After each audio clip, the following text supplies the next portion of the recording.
Her secret guardian revealed themselves and saved her life just when she needed it most. It's strange, isn't it? How you can feel something even when there's no logical proof it exists. Like the way you just know someone's staring at you in a crowded room. That was my life, an undercurrent of awareness, a sense that someone or something was always watching me. At first, I brushed it off. I mean, who wouldn't? I figured it was just my overactive imagination, maybe too many true crime podcasts. But the feeling lingered, and as much as I tried to ignore it, it refused to be dismissed. This sense of being watched wasn't creepy, though. It didn't feel invasive or dangerous. On the contrary, it was comforting, like an invisible safety net I didn't know I needed. I can't pinpoint when it started. Maybe it was the day I dropped my phone in the middle of the crosswalk, fumbling to pick it up while an SUV barreled toward me, and then stopped. Not because the driver saw me, but because a pedestrian yelled at them. A man I hadn't noticed until that moment. He was gone before I could thank him, vanishing into the crowd like he'd never been there. Or maybe it was the time I almost got mugged walking home late from my shift at the diner. A shadow in the alley, a shuffle of feet behind me, and then a crash, a garbage can tipping over. By the time I turned around, the would-be mugger was sprinting away, glancing over his shoulder as if someone, or something, had scared him off.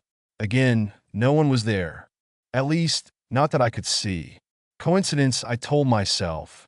All of it. Random acts of kindness, luck, my overactive imagination blowing things out of proportion. But deep down, I couldn't shake the feeling that there was more to it. I had no proof, no name, no face to attach to my suspicions. Just that nagging sense of a presence that wasn't ready to reveal itself. I'd nearly forgotten about these incidents by the time that cold November evening rolled around.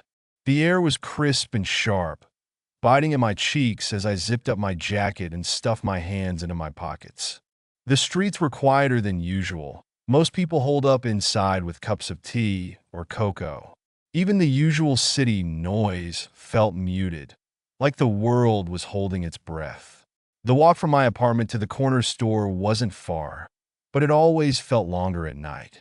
The streetlights cast long, flickering shadows, making the dark feel darker. My breath puffed out in white clouds as I walked, each step echoing louder than it should have. I was halfway there when I noticed him. At first, it was just a shape, a figure blending into the edges of my vision. He was too far away to make out details, but something about him set my nerves on edge. Maybe it was the way he walked. Purposeful, steady, like he was trying not to be noticed, but failing. My heart picked up speed as I glanced back. He was still there, closer now. His hood was up, and his hands were buried in his pockets. I told myself to stay calm, to keep moving. After all, it's a public street. People walk places.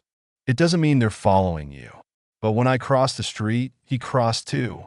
When I quickened my pace, so did he. Panic set in, cold and electric, making my legs feel like lead. My apartment was too far away to turn back, and the corner store suddenly felt like an impossible distance. My brain raced through options. Run? Scream? Confront him? But before I could decide, I felt it. A hand on my shoulder. I froze, every muscle locking up as my brain screamed at me to fight. But before I could react, a voice whispered in my ear. Keep walking. I got you. It wasn't the man behind me. This voice was calm, steady, and strangely familiar. Not familiar in the sense that I recognized it, but in the way it made me feel instantly safe. Like it belonged to someone who had always been there, even if I hadn't known it. For a moment, I couldn't move, couldn't think. The voice whispered again, firmer this time. Just walk. You're safe. So I did. My legs obeyed the command before my brain caught up, carrying me forward with a new purpose. I glanced over my shoulder, half expecting to see the hooded man still following me. But he wasn't there anymore. He was gone. I turned my head to look for the person who'd whispered to me, But all I caught was a flicker of movement, a shadow slipping into the alley across the street. I should have been terrified. A stranger had put their hand on me, whispered in my ear. But instead, all I felt was relief. The kind of relief you feel when you narrowly escape disaster, when you know someone saved you even if you don't understand how. The rest of the walk to the store passed in a blur. My legs moved automatically, but my mind was spinning. Who was he? The whispering stranger? And what had happened to the man who'd been following me? It didn't make sense. None of it did. When I got home, I double-locked the door and sat down at my kitchen table, trying to piece it all together. But the more I thought about it, the less sense it made. Why would someone follow me just to scare off a potential attacker? And why wouldn't they stick around to explain? I should have been scared. I should have called someone, the police, a friend, anyone, but I didn't. Deep down, I knew there was no one to call, no one who'd believe me. And more than that, I wasn't scared. Not of him. Not of the whispering stranger. If anything, I felt protected. That night, I lay in bed staring at the ceiling, replaying the events over and over. The whisper, the hand on my shoulder, the way he'd said, "I've got you," like it was a promise. I didn't know who he was, but one thing was clear. Whoever he was watching over me. And for the first time, I wasn't sure if that was comforting or terrifying. The would-be attacker was gone before I even had time to process what had just happened. One moment, his shadow was following me, his footsteps in sync with mine, growing louder with each passing second. The next, he vanished into thin air, leaving behind nothing but the hollow echo of his retreating steps. For a long moment, I stood frozen on the sidewalk, my heart hammering so loudly I could barely hear the faint hum of the city around me. My breath puffed out in rapid bursts, visible in the chilly night air. The question circled my mind like a hawk. What just happened? I didn't want to stay in that spot any longer than I had to. My feet carried me forward automatically, as if they knew my legs couldn't handle standing still.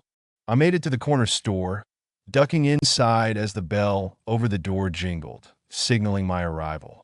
The warmth of the store hit me like a wave, the smell of instant noodles and cleaning supplies oddly comforting.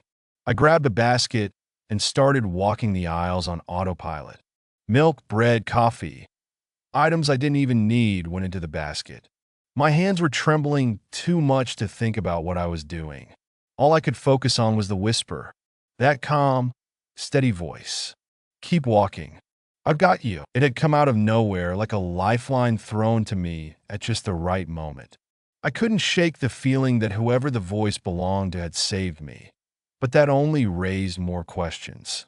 How did they know I was in danger? And why hadn't they stayed? After I paid for my unnecessary groceries, I stood in the store's doorway, staring out at the darkened street. The shadows seemed deeper now, more menacing, as if they were hiding things I couldn't see. But at the same time, there was an odd sense of reassurance, like I wasn't alone. It was a strange, conflicting feeling that left me unsure whether to be grateful or unnerved. The walk home was uneventful, though every noise, every rustle of wind or passing car, made me jump.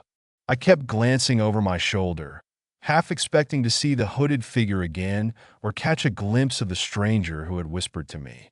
But the streets were empty, too empty. When I finally reached my apartment, I double-locked the door and slid the chain into place. I even shoved a chair under the doorknob for good measure. My eyes darted to every corner of the room, my brain playing tricks on me, seeing shapes in the shadows where there were none. I knew I was safe, or at least I wanted to believe I was. But my heart refused to settle. That feeling of being watched, the one I'd tried to dismiss for so long, was stronger than ever. Only now it wasn't just a feeling. I knew someone had been watching me. Someone who'd stepped in just when I needed them most. I sat down at my tiny kitchen table, the groceries still sitting on the counter untouched. My mind was a swirling mess of questions, none of which had easy answers. "Who are you?" I thought, staring at the table as if it might give me a clue. A flash of movement in my memory, the figure disappearing into the alley, made my stomach twist. I'd barely seen them, just a glimpse of a silhouette slipping into the shadows. It could have been anyone, a man, a woman, someone young, someone old. The only thing I knew for sure was the way they made me feel. Safe, protected. But why? Why would someone go to such lengths to watch over me?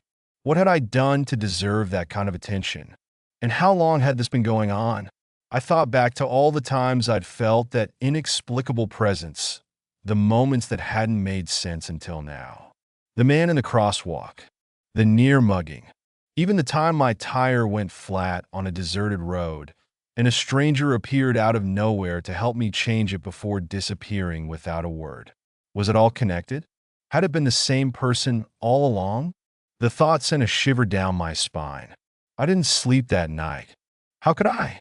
Every creak of the floorboards, every groan of the old pipes made my heart leap into my throat. I kept the lights on, my phone clutched in my hand, ready to call for help if I needed to. But as the hours ticked by and nothing happened, the fear slowly began to fade, replaced by a nagging curiosity. I couldn't stop thinking about the voice. It had been so calm, so steady, like they'd been in control of the situation the entire time. Like they'd known exactly what to do to keep me safe. Whoever they were, they hadn't hurt me. They hadn't tried to scare me. If anything, they'd done the opposite. And yet, their refusal to reveal themselves left me feeling unsettled. What were they hiding? By the time the sun started to rise, casting faint rays of light through the gaps in my curtains, I'd made up my mind. I needed answers. The next few days were uneventful, which only made me more restless. I went about my routine as usual: work, errands, the occasional coffee with friends, but I couldn't shake the feeling that I was being watched. The difference was, now I knew it wasn't my imagination. I started paying closer attention to my surroundings, looking for any sign of the person who'd saved me. I scanned the crowds on the subway, lingered a little longer on the faces of people passing me on the street. But no one stood out. No one seemed suspicious. Still, the feeling never went away. And then it happened again. I was walking home from work late one night, my bag slung over my shoulder, the streets quiet except for the occasional car passing by. I wasn't thinking about the whisper or the shadow or any of it. I'd almost convinced myself it was a one-time thing, an anomaly I'd blown out of proportion. But then I felt it again, that prickle at the back of my neck, the unmistakable sensation of being watched. My heart started pounding as I quickened my pace, glancing over my shoulder. This time I saw them, not the hooded man from before. Someone else. They were standing across the street, leaning casually against a lamppost, their face partially obscured by the dim light. For a moment, I thought I was imagining things. But then they moved, stepping into the light just long enough for me to catch a glimpse of their face. My breath caught in my throat. It wasn't a stranger. It was someone I knew.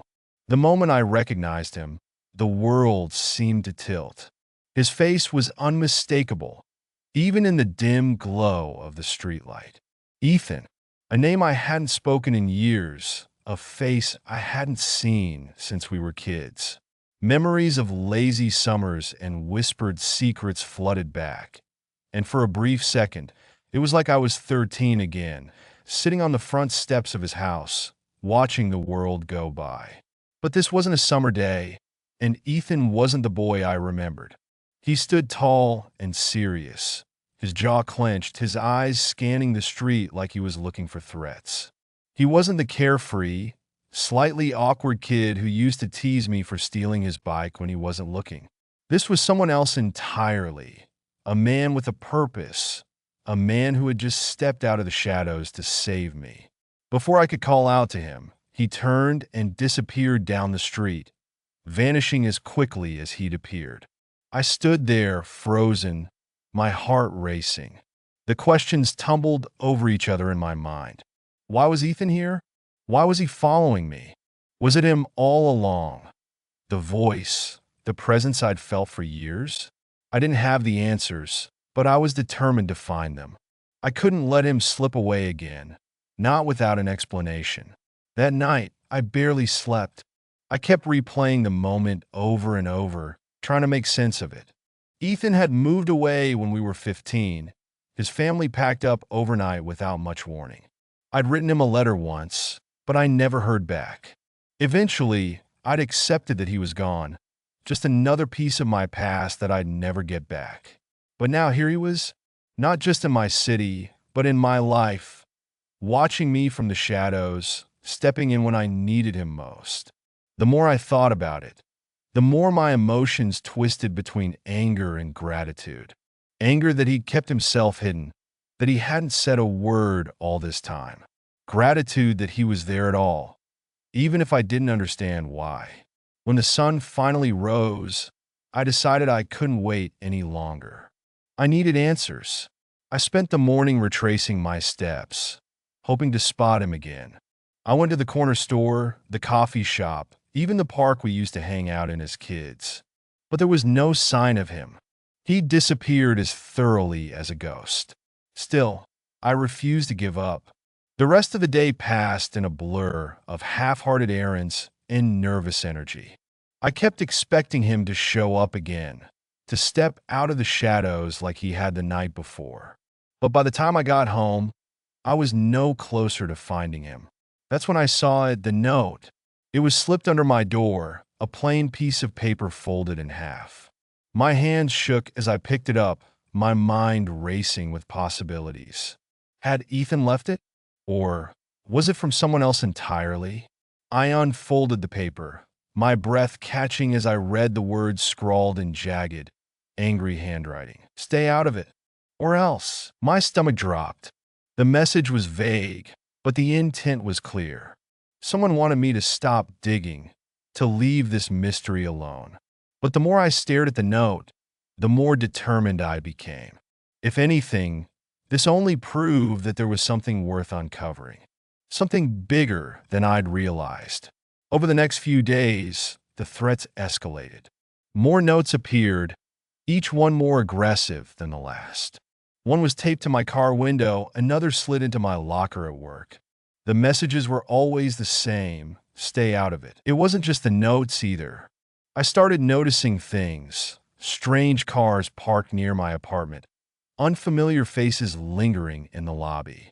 At first, I thought I was imagining it, but the patterns were too deliberate to ignore. Someone was watching me, and this time, it wasn't Ethan. I tried to act normal, to go about my life as if nothing was wrong. But inside, I was unraveling.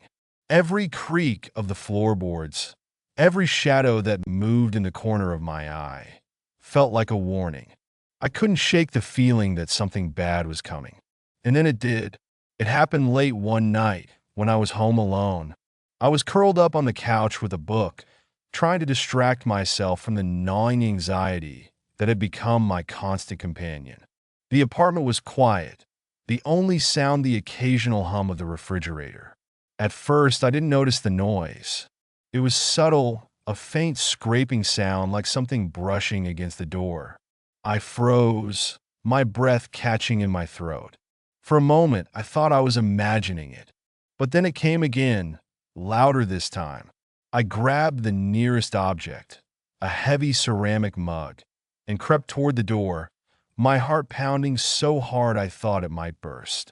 The scraping turned into a faint clicking, and I realized with a jolt of terror that someone was trying to pick the lock. My mind raced. Should I call the police? Hide? Confront whoever it was? Before I could decide, the lock clicked open, and the door swung inward. A man stepped inside. He was tall and broad-shouldered, his face obscured by a ski mask. His eyes scanned the room, landing on me almost immediately. "Don't scream," he said, his voice low and rough.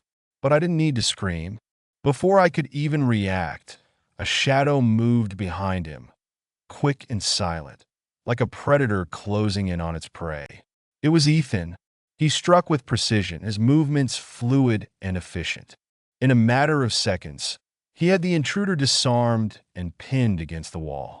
The mug slipped from my hand, shattering on the floor as I stared in shock. "Are you okay?" Ethan asked, his voice steady despite the chaos. I nodded, my throat too tight to speak.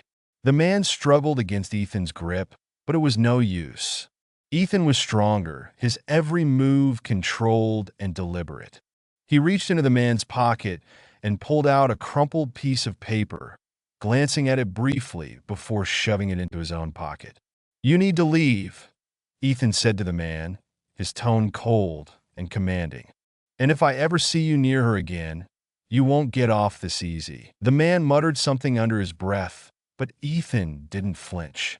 He released him with a sharp shove, and the man stumbled out the door, disappearing into the night. For a long moment, the apartment was silent. Ethan turned to me, his expression unreadable. "We need to talk," he said finally. I stared at him, still too stunned to process what had just happened. My childhood friend, the boy I'd thought was long gone, had just saved my life. Again. But this time, I wasn't going to let him disappear without answers.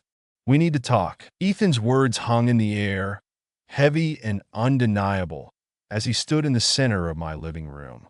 His chest rose and fell with measured breaths, but his eyes, sharp and steady, never left mine. He wasn't the boy I remembered. That much was obvious. But staring at him now, I couldn't decide if that made me angry, grateful, or something else entirely. "What the hell is going on?" I managed to choke out, my voice shaking despite my best efforts to stay calm. "Who was that guy? Why was he here? And why are you here?" Ethan glanced at the shattered mug on the floor, his jaw tightening. He didn't answer right away. Instead, he walked to the window, pulling the curtain back just enough to peer outside.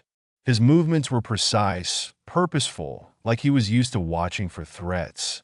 "I didn't want you to find out like this," he said finally, his voice low, almost regretful. "But after tonight, I didn't have a choice." "Find out what?" I demanded, my frustration bubbling over. "That you've been stalking me? That you just magically show up every time something bad happens? What, Ethan? What am I supposed to believe right now?" He turned to face me, and for the first time, I saw something in his expression that I didn't expect. "Guilt." "I wasn't stalking you," he said. "I was protecting you." I blinked, trying to make sense of his words. "Protecting me? From what?" Ethan let out a slow breath, running a hand through his hair.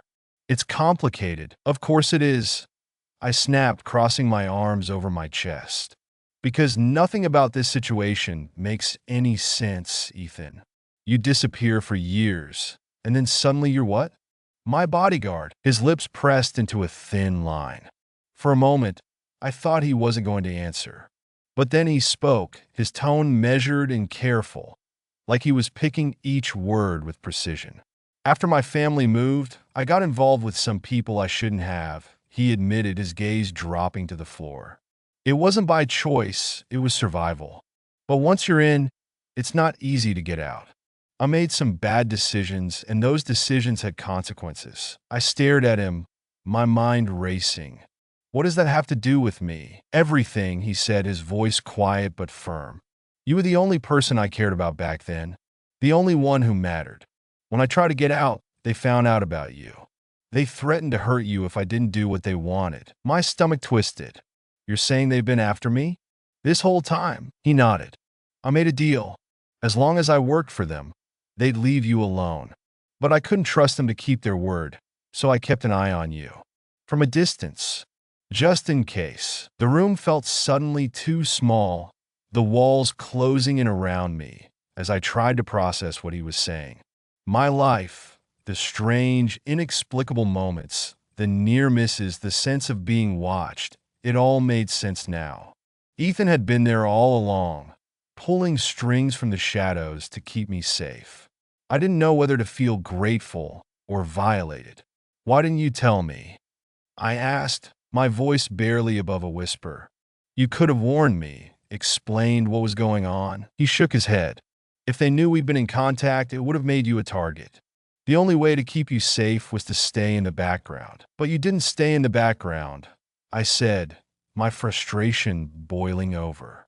You've been in my life this whole time, watching me without my knowledge. Do you know how messed up that is, Ethan? I know, he said, his voice heavy with regret. I know it wasn't fair to you, but I didn't have a choice. If anything happened to you because of me, he trailed off, his jaw tightening as he fought to keep his emotions in check. I wanted to stay angry. I wanted to scream at him, to demand answers until everything made sense. But looking at him now, I saw the weight he was carrying, the burden he'd been shouldering for years. And despite my anger, I couldn't deny the truth. Ethan had saved me. More than once. What about tonight? I asked, trying to focus on the immediate danger. Who was that guy? Why did he break in? Ethan hesitated, his gaze flickering toward the window again. He's part of the group I used to work for. They're not happy that I've stopped playing by their rules. They sent him to scare you, to send me a message. A chill ran down my spine. And what happens now? Are they going to come after me again? They might, Ethan admitted, his voice grim. But they won't get the chance. I'm not letting them anywhere near you. I swallowed hard, the weight of his words settling over me. How? You can't just stay here and play bodyguard forever, Ethan. I have a plan, he said, his tone resolute. But it's going to take time, and I need you to trust me. Trust. The word felt fragile, almost laughable after everything I just learned. But what choice did I have? Ethan was the only one who knew the full scope of what was happening. The only one who could protect me from a threat I didn't fully understand. Fine, I said finally, my voice steadier than I felt. But you need to tell me everything. No more secrets, Ethan. If I'm in danger, I deserve to know exactly what I'm up against. He nodded, his expression softening. You're right. No more secrets. We spent the rest of the night going over the details. The people Ethan had worked for, the risks involved, and his plan to take them down. It was a lot to take in, but for the first time, I felt like I was beginning to understand the bigger picture. By the time the sun rose, I was exhausted, both physically and emotionally. But I also felt something I hadn't felt in days. Hope. Ethan was here. He was on my side. And for the first time, I wasn't facing this nightmare alone. Before he left, Ethan paused at the door, turning back to look at me. I know this isn't easy, he said, but I promise you, I'll make this right. I nodded, the anger in me softening just a little. Just don't disappear again.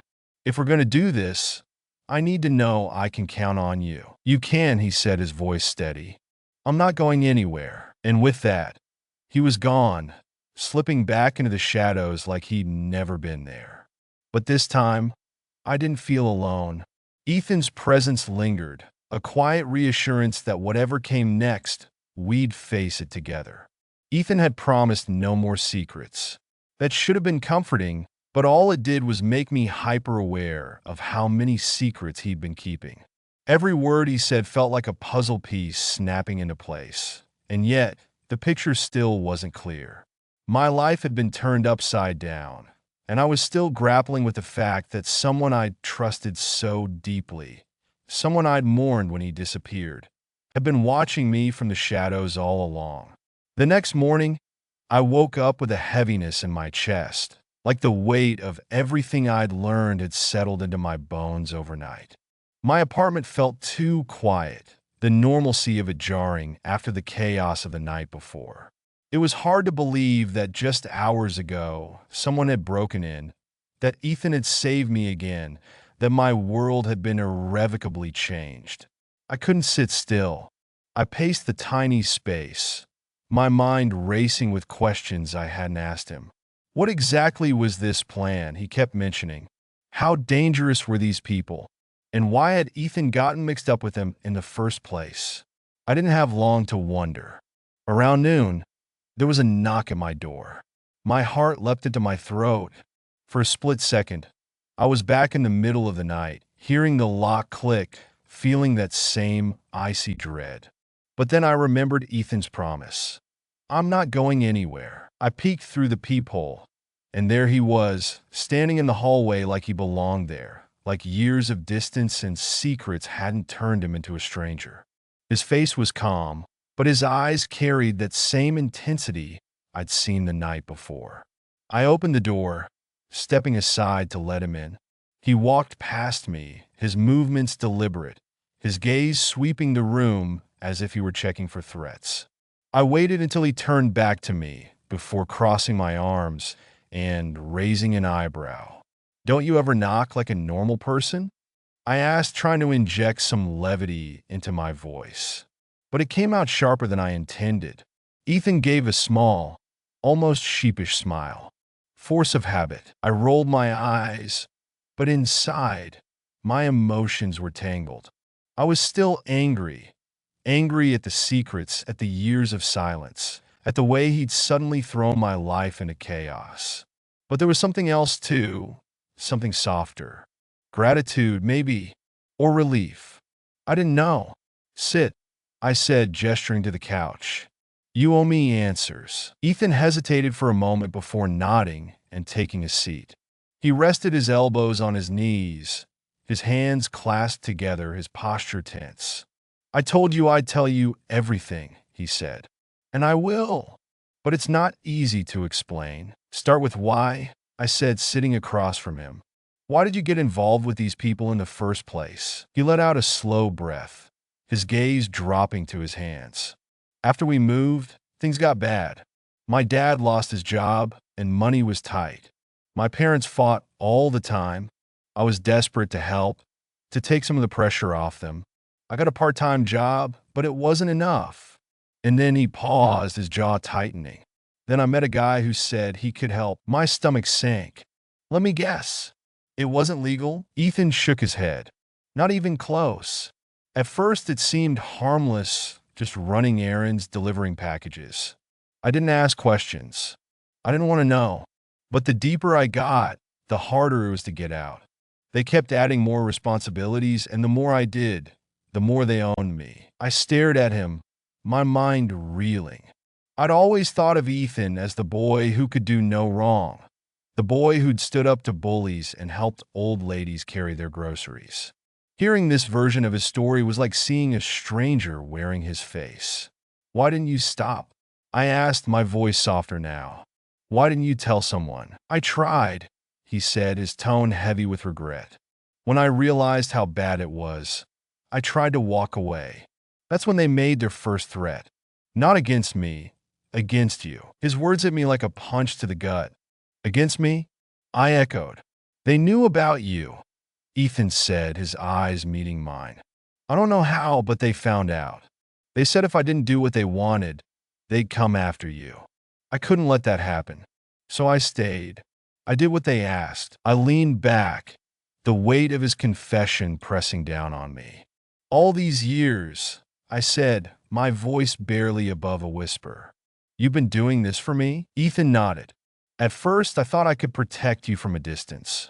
Keep tabs on you, make sure you were safe. But it didn't take long to realize that wasn't enough. They're ruthless, and they don't forget. Every time I thought I was out, they'd pull me back in. And now," he trailed off, his expression darkening. "Now, they've decided I'm expendable." The room felt colder suddenly, the gravity of his words sinking in. "So, what happens now?" I asked. "Are they going to come after you?" "After me? They're already coming after us," Ethan said. "That guy last night was proof of that. But I'm not going to let them win. I've been working on a way to bring them down, to take away their power. It's risky, but it's our best shot." I repeated, my stomach twisting. "Ethan, I'm not a part of this.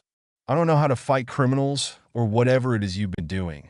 I'm just me." "You're not just anything," Ethan said, his voice firm. "You're the reason I've been able to hold on this long. And whether you like it or not, they've made you a part of this. But you don't have to fight alone.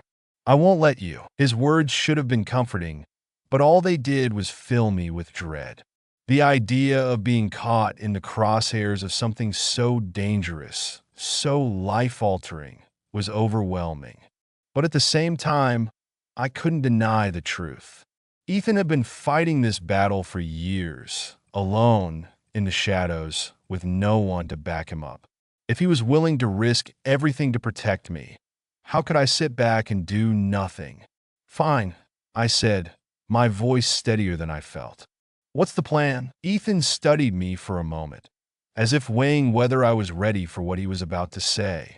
Then he nodded, leaning forward, his voice low but resolute. We hit them where it hurts. We take away their leverage, expose their operation, and make sure they can't come after us, or anyone else, ever again. It sounded impossible, insane even, but as I looked into Ethan's eyes, I saw something I hadn't seen in years.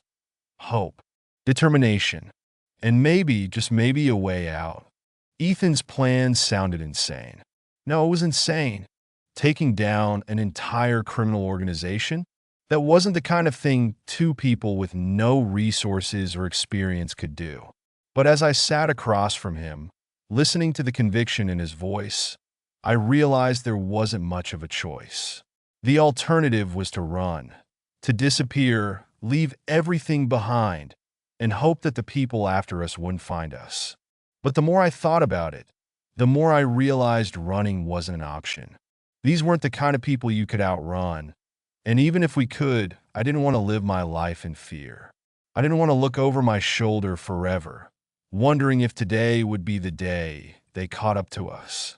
So, as much as I hated the idea of putting myself in more danger, I knew Ethan was right. The only way out was through. The first thing he did was lay out the stakes. They have power because of leverage, Ethan explained, pacing my living room like a caged animal. They collect secrets, blackmail, anything they can use to control people. That's how they've been able to expand their reach without anyone stopping them. And you think we can take that away from them? I asked, skepticism clear in my voice. I know we can, he said. I've been gathering intel for years, building a case against them. I've kept records, copied files, and I know where they keep the dirt they've collected. If we can get to it, we can take them down. And then what? I pressed. We hand it over to the police? The FBI? What's to stop them from coming after us anyway? Ethan stopped pacing and turned to face me. Once we have the evidence, we go public. We expose them. These people operate in the shadows, and the last thing they want is a spotlight on their operation. If we make enough noise, they'll scatter. They'll have no choice. It sounded good in theory, but there were too many ways it could go wrong. I voiced my concerns, but Ethan met each one with a counterpoint, his determination unwavering. If we do nothing, they'll keep coming, he said. We have to act. The next few days were a blur of preparation. Ethan moved into my apartment temporarily, saying it was safer if we stayed together. It felt strange having him there, like a piece of my past had suddenly taken up residence in my present. We fell into an unspoken routine, Ethan planning and strategizing, me trying to keep up. He started training me too. At first, I resisted. I'm not a fighter, I told him. You're wasting your time. You don't have to be a fighter, he said.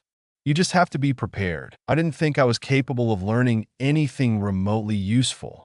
But Ethan was patient. He taught me how to stay calm under pressure, how to defend myself if I was ever cornered. He showed me basic moves, how to block, how to escape a grab, how to turn my size into an advantage. It wasn't easy, and there were times I wanted to give up, but Ethan refused to let me quit. You're stronger than you think, he said one night after a particularly grueling session.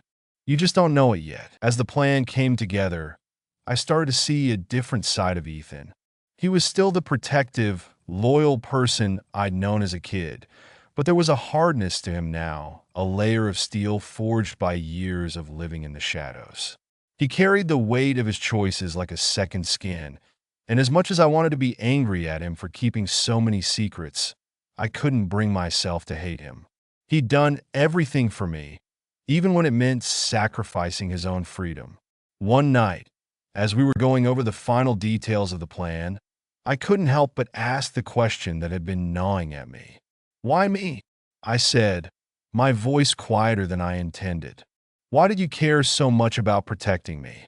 After all these years, why didn't you just move on? Ethan looked at me, his expression softening. Because you're the only person who ever believed in me, he said simply. When everything else in my life fell apart, you were still there. I couldn't forget that. I didn't want to. The honesty in his voice caught me off guard. I looked away, suddenly feeling exposed. I didn't do anything special, I muttered. You did more than you know, he said. The night of the plan came faster than I expected. We'd chosen a small warehouse on the edge of town, a location Ethan said was one of their storage sites. It was where they kept records, files, videos, anything they could use as leverage. The goal was simple: get in, download the files, and get out before anyone knew we were there. Simple in theory, at least. In reality, my heart was pounding so hard I thought it might burst out of my chest. Ethan and I parked a few blocks away and approached the building on foot.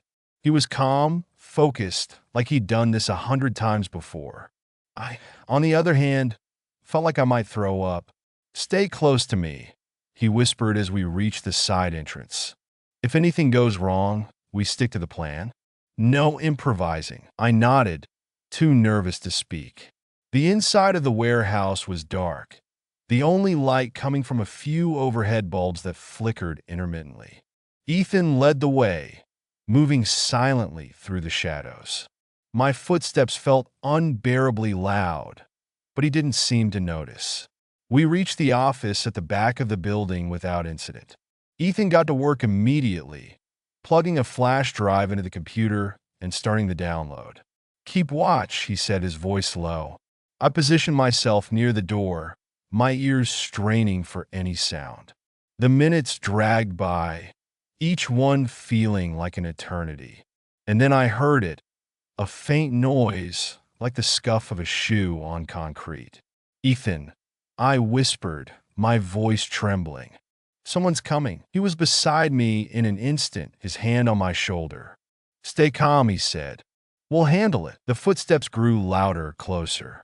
My pulse raced as I gripped the small can of pepper spray Ethan had given me. The door creaked open, and a man stepped inside, his eyes narrowing as he spotted us.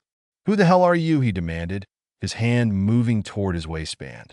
Before I could react, Ethan moved. He was a blur of motion, disarming the man with a precision that left me breathless. The man hit the ground with a groan, and Ethan turned to me, his expression hard. Let's go, he said. Now! We made it out of the warehouse, just as more footsteps echoed in the distance. Ethan's flash drive was in his pocket, the evidence we needed secured. My legs felt like jelly as we ran back to the car, but I didn't stop. I couldn't.